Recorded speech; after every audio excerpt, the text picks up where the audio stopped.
Bonjour. Dans un même chapitre, nous allons réunir les étapes 2 et 3. Car en effet, les ressentis et les besoins sont très liés. Résumons un peu notre parcours.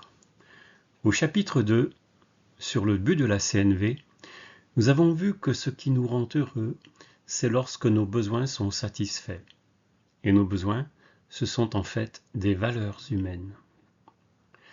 Nous les avons classés sur 3 étages.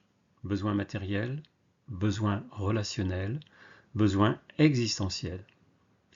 Au chapitre 4, nous avons vu nos ressentis agréables et nos ressentis désagréables.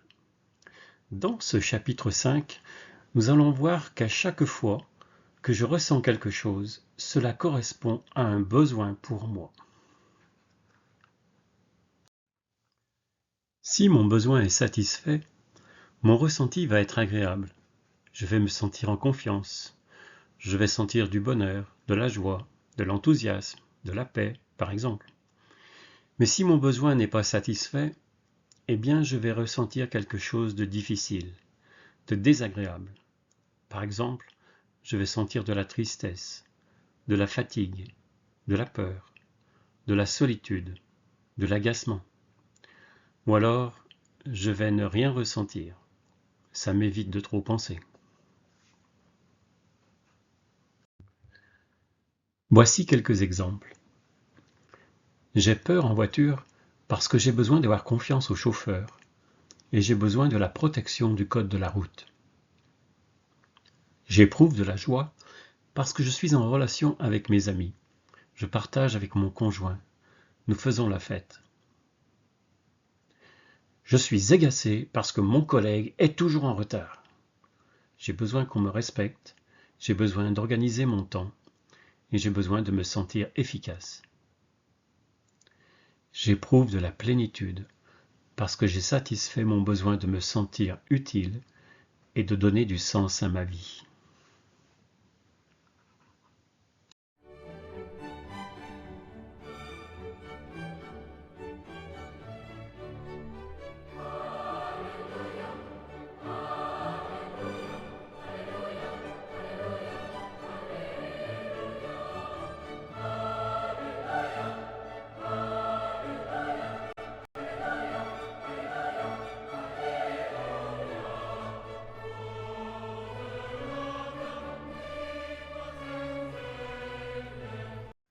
À toi maintenant de l'expérimenter dans ta vie quotidienne. Repère dans cette liste quelques émotions que tu as ressenties ces derniers temps. Des émotions agréables en vert et des émotions difficiles en bleu. Et prends du temps pour comprendre quel était ton besoin correspondant à ces émotions. Et puis, si c'est possible, échange cela avec ton conjoint ou tes proches, à tour de rôle. J'espère que la musique de Beethoven va t'inspirer.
Et cela, c'est vrai pour tous les êtres humains, sans exception. Cela veut dire que lorsqu'on est en relation, eh bien nos ressentis et nos besoins s'entrecroisent, s'entremêlent, se répondent, s'accordent ou se contredisent.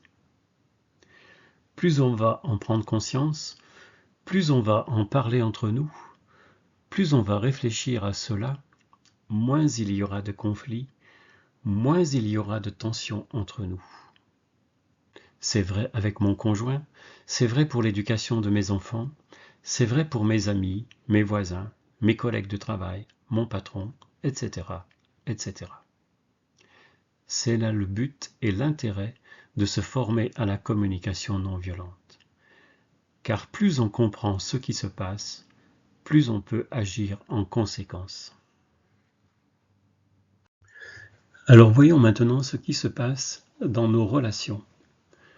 Mon ressenti, il va transparaître dans mon attitude, dans l'expression de mon visage, dans mes gestes, dans mes paroles, dans le ton de ma voix, dans mes actes, dans mon expression corporelle.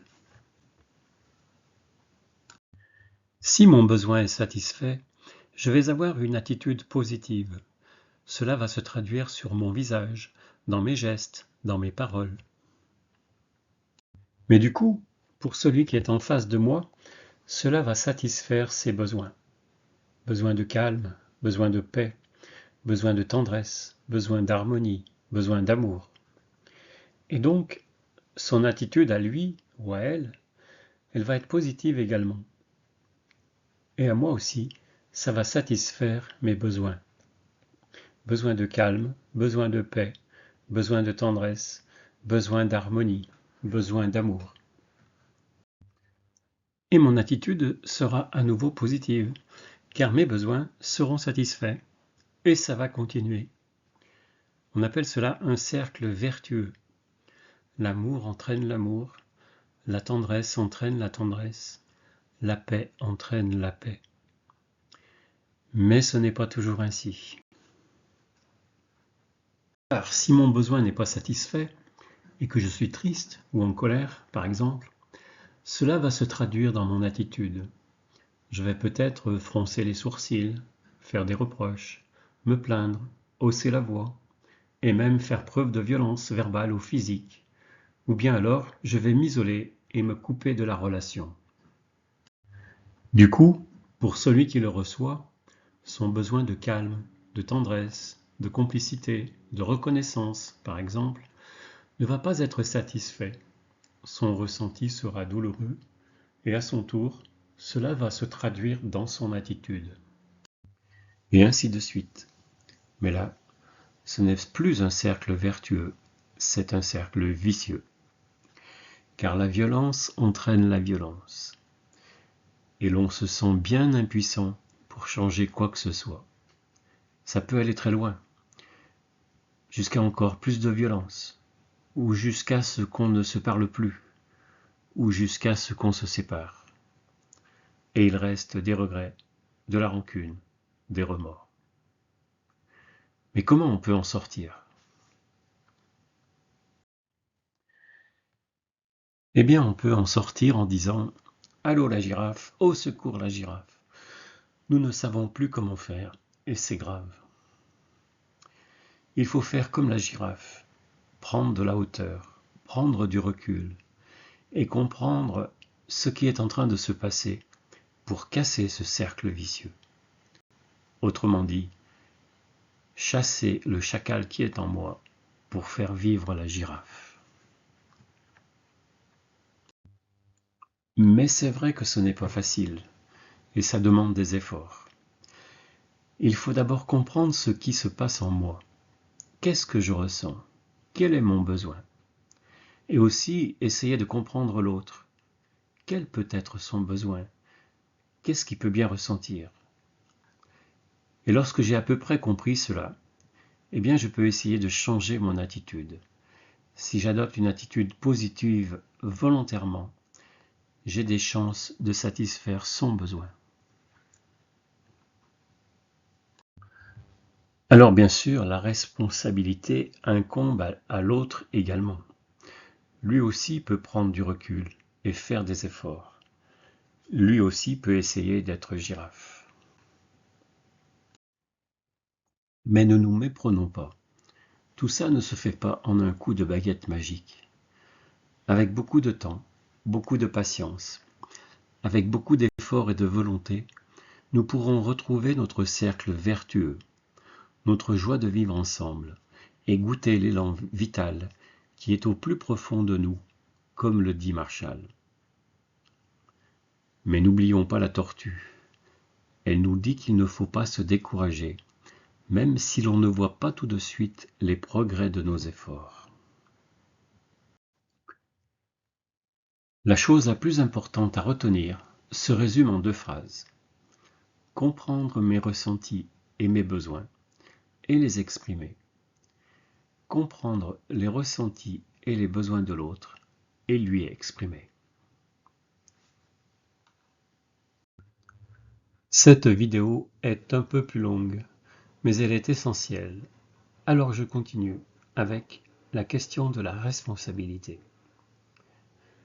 Quelle est ma responsabilité dans ces problèmes de communication? Vois-tu la différence entre ces 2 phrases pour la même situation? Je suis stressé parce que j'ai besoin de prendre du temps pour moi. Ou bien, je suis stressé parce que tu parles tout le temps. Dans la première phrase, je suis responsable de mon besoin et de mon ressenti. Et je fais clairement le lien entre les deux. Même si l'autre a été le déclencheur, je ne lui fais pas porter la responsabilité. La séparation se trouve entre moi et l'autre. Tandis que dans la deuxième phrase, mon besoin a disparu. J'ai séparé mon ressenti et mon besoin.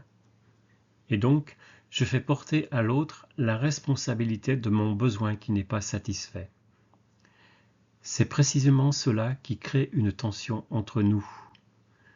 Car face à cette attitude chacale, l'autre va sans doute lui aussi adopter une attitude chacale pour se défendre. Et l'on risque alors d'entraîner le cercle vicieux. Dans la première phrase, remarquez l'importance du pronom « je ». Et dans la deuxième phrase, remarquez l'importance du pronom « tu ». On dit qu'il y a le langage « je » et le langage « tu ». Le langage girafe et le langage chacal. Et pour s'en rappeler, on dit que le « tu » tue. Le « tu » tue. Voici quelques exercices tirés du livre. 1. Ah, tu m'énerves quand tu laisses tes vêtements par terre dans la chambre. Girafe ou chacal? Je suis en colère quand tu dis cela, car je le prends comme une insulte. Girafe ou chacal?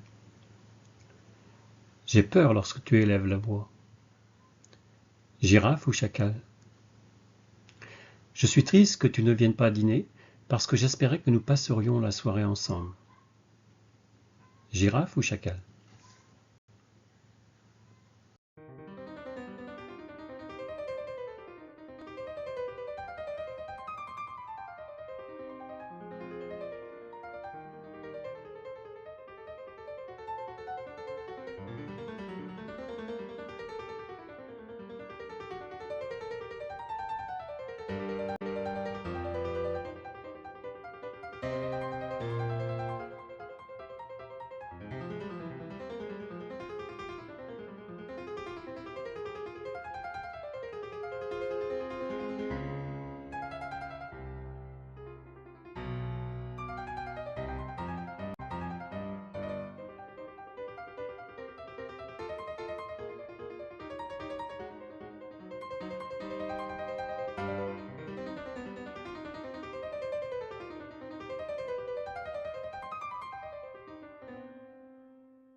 Dans la première phrase, c'est bien à cause de l'autre si mon besoin n'est pas satisfait. C'est clairement un tu-tu. Il y a 2 fois le tu. Chacal. Même si c'est pas très élégant de laisser traîner ses vêtements, il y a sans doute une autre façon de s'exprimer. Et je vous laisse deviner laquelle. Ce sera l'objet du chapitre suivant, la demande. Dans la deuxième phrase, je porte la responsabilité de mon besoin et de mon ressenti. Girafe. La troisième phrase est plus ambiguë. Je penche quand même pour la girafe. Mais tout dépend de la façon dont l'autre l'entend. Et oui, c'est pas facile la communication. Quant à la 4e phrase, elle est clairement girafe. Ainsi se termine notre chapitre sur la responsabilité du lien entre ressenti et besoin. Je t'invite à faire les exercices 3 du chapitre 4 et bien sûr à l'expérimenter dans ta vie de tous les jours. Je te laisse sur cette belle musique de film pour bien intégrer cette diapositive. À bientôt.